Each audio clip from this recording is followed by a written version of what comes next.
Assalamualaikum warahmatullahi wabarakatuh. Murid-murid sekalian, hari ini kita akan menyambung pelajaran kita dalam bidang hadis. Okey, pelajaran yang ke-9. Okey, sebelum tu kita lihat gambar yang Ustazah sediakan dalam slide ini ya. Ada seekor burung gagak. Sebenarnya burung gagak ni dia kehausan dan berusaha untuk mencari air. Tetapi setelah dia mendapat air dalam sebuah bekas, dia tak boleh nak minum. Okey. Jadi dia pun berusaha mencari batu dan dimasukkan ke dalam bekas tersebut. Akhirnya air itu naik ke atas dan akhirnya dia pun mampu untuk meminum air tersebut. Jadi usaha yang dilakukan oleh burung gagak, walaupun ini cuma cerita dongeng, ada kaitan dengan tajuk pembelajaran kita hari ini dalam bidang hadis, iaitu kemuliaan berdikari.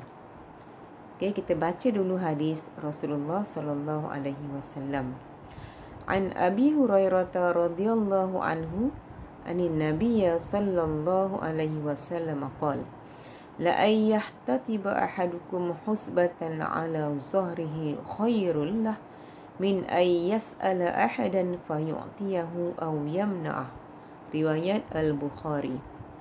Maksudnya, jika seseorang daripada kamu mengumpul kayu api dan menanggungnya di atas belakangnya untuk dijual, pasti lebih baik daripada dia meminta-minta kepada seseorang, lalu orang itu memberi kepadanya atau menolaknya. Okey, kita baca hadis mengikut potongan dan fahami maksud dia. La ayyahtatiba ahadukum huzmatan ala zahrihi. Jika seorang daripada kamu mengumpul kayu api dan menanggungnya di atas belakangnya untuk dijual, khairul lahu min ay yas'ala ahada. Pasti lebih baik daripada dia meminta-minta kepada seseorang. Fayu'tiyahu aw yamna'ah. Lalu orang itu memberi kepadanya atau menolaknya. Okey, kita lihat ya contoh-contoh berdikari ya para nabi dan rasul yang mana mereka bekerja ya untuk menyara kehidupan keluarga. Okey, antaranya Nabi Adam alaihi salam sebagai seorang petani.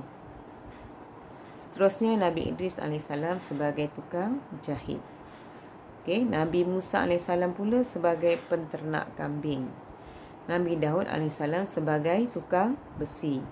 Okey, Nabi Zakaria sebagai tukang kayu, manakala Nabi Muhammad sallallahu alaihi wasallam sebagai pengembala kambing dan peniaga. Okey, marilah kita lihat apakah dia konsep berdikari. Okey, yang pertama, menggunakan potensi diri. Setiap orang ada potensi diri, cuma berbeza ya.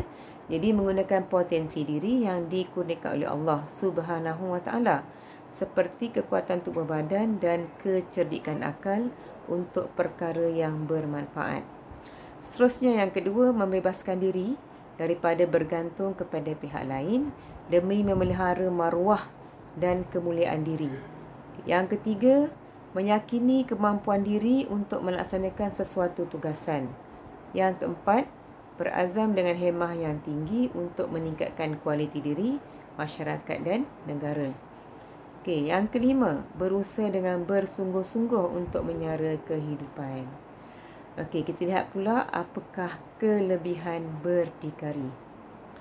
Okey, dari segi agama, menjadikan Islam dipandang tinggi kerana umatnya rajin berusaha. Sebab tu kita kena rajin berusaha dan hilangkan sifat malas ya dalam semua perkara. Okey, seterusnya dari aspek ekonomi, mendapat sumber pendapatan yang diyakini halal ya. Jadi kalau kita berdikari dengan usaha sendiri, kita boleh membeza antara yang halal dan yang haram.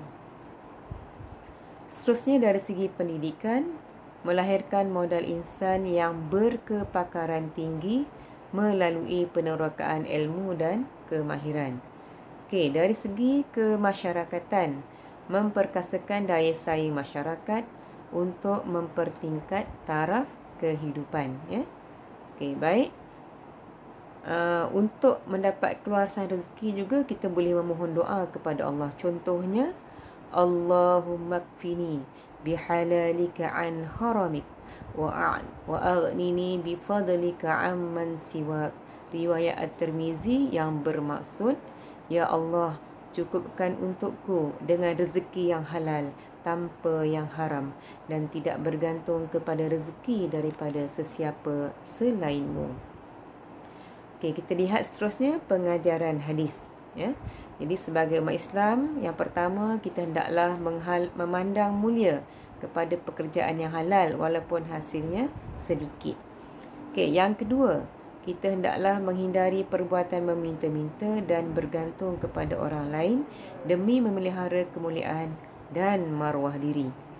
Seterusnya, yang ketiga, kita hendaklah mencari ilmu dan kemahiran untuk mendapatkan pendapatan yang lebih baik. Dan yang keempat, kita hendaklah membantu orang yang memerlukan pertolongan mengikut keupayaan agar hidup kita dirahmati oleh Allah Subhanahu wa Ta'ala. Jadi, untuk pelajaran kita hari ini sekian dahulu. Moga kita menjadi insan yang sentiasa rajin berusaha. Akhir sekali, Ustazah sudahi dengan wabillahi taufiq wal hidayah. Wassalamualaikum warahmatullahi wabarakatuh.